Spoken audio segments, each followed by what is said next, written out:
اور پھر فرمایا کمال کی بات کہ جو شخص اس کو پڑھے گا اور اس میں جو مانگا گیا ہے وہ مانگے گا، اللہ کی طرف سے اس کو عطا کیا جائے گا۔ اللہ اکبر۔ جو شخص ان میں جو سوال کرے گا، یعنی ان آیات کو پڑھے گا اور اس میں جو سوال، دعائیں تو ہیں اس میں، اللہ تعالیٰ اس کو عطا کر دیں گے۔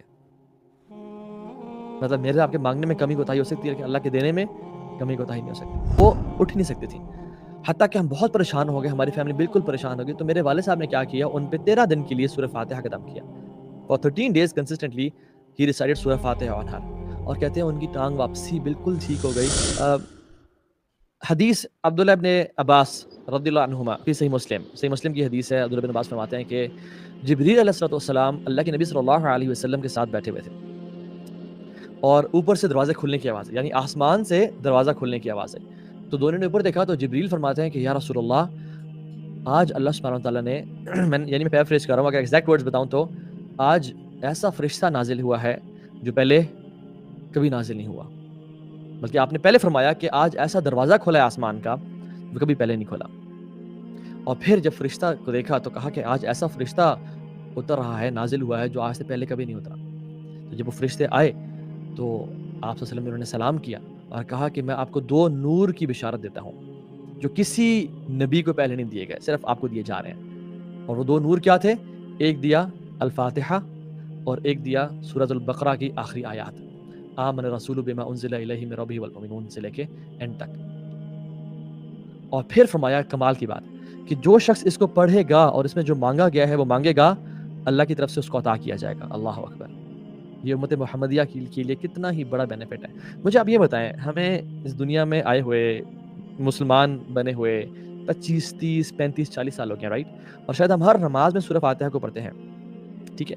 شاید ہر روزانہ سونے سے پہلے سورہ بقرہ کی آیات پڑھتے ہیں، لیکن ہم نے کب یا تو ہمیں پتہ کہ کتنوں کو ہے اس حدیث کا، حالانکہ بڑی فیمس حدیث ہے، اور ہمیں سے پتہ کتنوں کو ہے کہ جب بھی میں مانگ رہا ہوں اللہ تعالیٰ سے یہ دعا، اہدنا الصراط المستقیم صراط الذین انعمت علیہم غیر المغضوب علیہم ولا الضالین، مجھے عطا کیا جائے گا۔ کیوں؟ کیونکہ اس حدیث کے مطابق، صحیح مسلم کی آتھینٹک حدیث ہے کہ اے نبی، میں آپ کے لیے 2 نور لے کے آیا ہوں، آپ کو دیے جا رہے ہیں، اس سے پہلے کسی اور نبی کو یہ نہیں دیے گئے۔ اور وہ کیا؟ سورۃ الفاتحہ اور آمن الرسول، سورہ بقرہ کی آخری آیات۔ اور جو شخص ان میں جو سوال کرے گا، یعنی ان آیات کو پڑھے گا اور اس میں جو سوال، دعائیں تو ہیں اس میں، اللہ تعالیٰ اس کو عطا کر دیں گے۔ مطلب میرے آپ کے مانگنے میں کمی کوتاہی ہو سکتی ہے، کہ اللہ کے دینے میں کمی کوتاہی نہیں ہو سکتی۔ ایک اور حدیث میں آتا ہے، ابو سعید بن معلہ، صحیح بخاری میں حدیث ہے، فرماتے ہیں کہ میں نماز پڑھا تھا، آپ صلی اللہ علیہ وسلم آئے اور آپ نے مجھے بلایا، پکارا، تو میں نہیں گیا، میں نماز کمپلیٹ کی اور پھر میں گیا۔ تو اللہ کے امین نے فرمایا کہ تم میرے پاس کیوں نہیں آئے؟ سعید بن معلہ کہتے ہیں کہ میں نماز پڑھا تھا یا رسول اللہ۔ تو آپ نے فرمایا کیا تم نے قرآن نہیں پڑھا؟ یا ایھا الذین آمنوا استجیبوا للہ ولرسول اذا دعاکم لما یحییکم، اے لوگوں جو ایمان لائے ہو، اللہ اور اس کے رسول کی بات کا جواب دو، یعنی اللہ کی پکار کو سنو، attend his call when they call you۔ تو وہ شرمندہ ہوئے۔ تو آپ نے فرمایا کہ میں تمہیں قرآن کی ایک عظیم صورت آج اس مسجد سے نکلنے سے پہلے بتا کے جاؤں گا۔ تو آپ صلی اللہ علیہ وسلم اپنے کچھ کام میں مصروف ہو گئے اور وہ اٹھ کے مسجد سے جانے لگے، یعنی آپ صلی اللہ علیہ وسلم ان کے ذہن سے نکل گیا تھا۔ تو سعید بن معلہ نے کہتے ہیں یا رسول اللہ، آپ نے مجھے کچھ بتانا تھا۔ انہوں نے ریمائنڈ کرایا اور آپ نے کہا الحمدللہ رب العالمین ہی سبع المثانی والقرآن العظیم الذی اوتیتہ۔ الحمدللہ رب العالمین، تو میں بتانے لگا ہوں جو قرآن کی سب سے عظیم صورت ہے نا، وہ یہ ہے، ہی سبع المثانی، یہ 7 often repeated آیاز والی صورت ہے جس کو کثرت سے پڑھا جاتا ہے، والقرآن العظیم، اور یہی تو ہے قرآن عظیم، الذی اوتیتہ، جو مجھے عطا کی گئی ہے۔ یعنی اللہ کے نبی صلی اللہ علیہ وسلم نے سورہ فاتحہ کو قرآن عظیم کہہ دیا، اور اسی کو کہا سب المثانی، یعنی جو قرآن میں بھی اللہ تعالیٰ فرماتے ہیں۔ اور یہ مکی صورت ہے، سورہ فاتحہ سے مکی صورت۔ کیوں؟ کیونکہ سورہ فاتحہ کا ذکر سب المثانی کا جس صورت میں آتا ہے وہ مکی صورت ہے، ٹھیک ہے؟ اور اس کو رقیہ بھی کہا گیا۔ کیوں کہا گیا؟ کیونکہ ڈفرینٹ انسیڈنٹس ہیں۔ ابو سعید الخدری فرماتے ہیں کہ میں کچھ صحابہ کے ساتھ تھا اور ہم ایک قبیلے سے گزرے، رات ہو گئی، ہم نے ان سے مدد مانگی اور کہا کہ ہمیں ہوسٹ کرو، ہمیں کچھ کھانے پینے کو دو۔ دے ور روڈ پیپل، دے سیڈ چلے جاؤ یہاں سے، نکل جاؤ یہاں سے۔ ہمیں بڑا برا لگا، حالانکہ اس دور کا، اس ٹائم کا یہ تھا کہ جو ٹریولرز آتے تھے اس کی رسپیکٹ اور اس کا اکرام کیا جاتا تھا، اس کو ٹھہرایا جاتا تھا، کیونکہ ان کے پاس زیادہ کچھ کھانے پینے کے لیے کوئی ایس یو ویز یا بڑی گاڑیاں یا کوئی نہیں ہوتی تھیں، ٹھیک ہے؟ ان کے پاس وہ وہی جو کیملز اور ہارسز ان پہ سواری ہوتے تھے۔ خیر انہوں نے انکار کر دیا، تو وہ بڑے دکھی ہوئے، کہتے ہم اس قبیلے سے باہر نکل کے وہاں پہ ہم نے خیمے لگا دیے اور ہم وہاں پہ رہ رہے تھے۔ اس قبیلے کے سردار کو بچھو نے کاٹ لیا، بچھو نے جب ڈنگ مار لیا تو پھر وہ لوگ حیران اور پریشان ہو کے، ایک روایت میں آتا ہے کہ وہاں کے لوگ آئے اور کہا کہ ہمارے لوگ قبیلے سے گئے ہوئے ہیں باہر اور ہمارے سردار کو بچھو نے کاٹ دیا، تو ہماری مدد کریں، یعنی ہیلپ اس، آپ میں سے کوئی ہے جو علاج کرنے والا ہے، رقیہ کرنے والا ہے، دم کرنے والا ہے؟ تو ابو سعید الخدری کہتے ہیں کہ میں گیا. ایک روایت میں آتا ہے کہ ہمیں سے وہ شخص گیا جس کے بارے میں گمان نہیں کیا جاتا کہ وہ رقیہ کر سکتا ہے. صحیح مسلم کی حدیث میں ابو سعید الخدری خود گئے اور جب گئے تو آپ نے اس پہ سورہ فاتحہ پڑھ کے اس کو دم کیا. روایت میں آتا ہے کہ 7 دفعہ پڑھ کے اس کو دم کیا. جب دم کیا تو وہ بالکل ایسے ٹھیک ہو گیا جیسے اس کو کچھ تھا ہی نہیں، بالکل پرفیکٹلی فائن، شفا مل گئی اس کو. لیکن یہ ابو سعید الخدری نے کہنے سے پہلے یہ کہا کہ سنس تم لوگوں نے ہم پہ احسان نہیں کیا تھا، ہمیں ٹھہرایا نہیں تھا، تو ہم بھی رقیہ کرنے کا تم سے اجر لیں گے، تم سے بکریاں لیں گے. تو انہوں نے کہا ٹھیک ہے، we'll give you sheep and goats. تو جب انہیں رقیہ کیا بالکل ٹھیک ہو گیا تو وہ کافی ساری ایک پورا بھیڑ بکریوں کا ریوڑا لے کے آ گئے. اب جب پہنچے صحابہ کے پاس تو خوش تھے، تو صحابہ نے کہا کہ ہم تب تک نہیں کھائیں گے جب تک اللہ کے نبی سے پرمیشن نہ لیں کہ کیا یہ رقیہ کر کے یہ اجر لینا ٹھیک ہے. تو آپ کے پاس گئے اور آپ صلی اللہ علیہ وسلم نے تعجب اور حیرانی کا اظہار کیا اور کہا کہ تمہیں کس نے بتایا ہے کہ یہ رقیہ تھا، یعنی تمہیں میں نے پہلے کبھی نہیں ذکر کیا کہ یہ رقیہ ہے. اور آپ نے فرمایا کہ who informed you that this is Ruqaiya, اور آپ نے اکنالج کیا اور آپ صلی اللہ علیہ وسلم خوش ہے.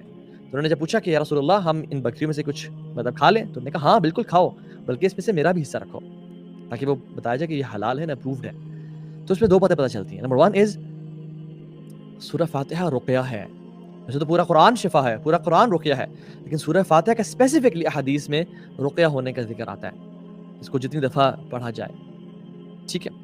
اسی طرح سے ایک اور سٹوری میں ایک صحابی ہیں، وہ کہتے ہیں کہ میرے چچا جن کا نام ہے علاقۃ بن سحار التمیمی، وہ مسلمان ہوئے، اللہ کے نبی کے پاس آئے صلی اللہ علیہ وسلم. جب پاس آئے تو اسلام قبول کیا. اسلام قبول کر کے واپسی اپنے علاقے کی طرف جا رہے تھے تو راستے میں کچھ لوگ تھے اور ان کے پاس ایک شخص تھا بیچارہ جو کہ پاگل پن کی وجہ سے بالکل پاگل ہوا تھا اور اس کو انہوں نے زنجیروں میں چینز میں جکڑ لیا تھا.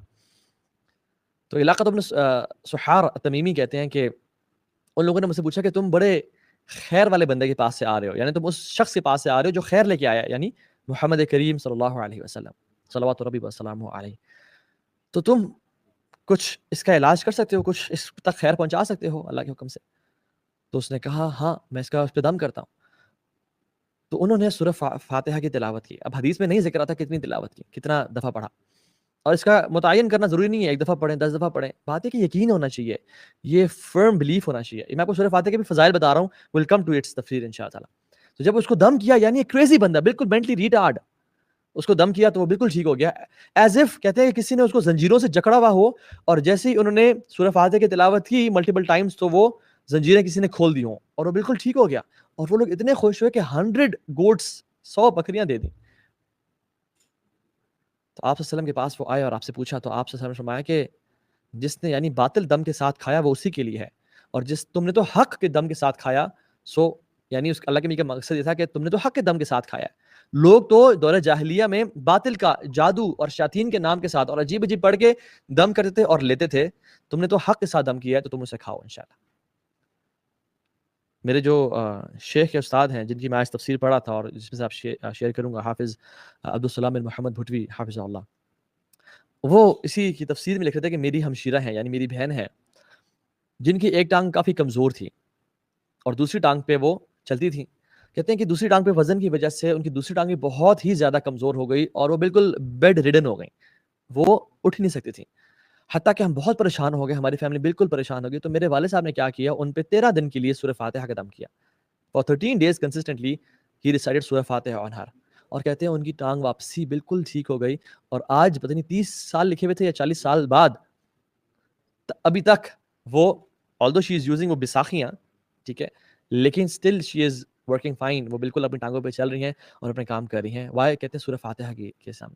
اور کہتے ہیں میں خود اپنی زندگی میں بہت دفعہ بیمار ہوا، بہت زیادہ دفعہ شدید بیمار ہوا، اور کہتے ہیں کہ باقی دعاؤں کے ساتھ ساتھ سورہ فاتحہ کا دم کیا تو اللہ تعالیٰ نے مجھے شفا دے دی sooner or later.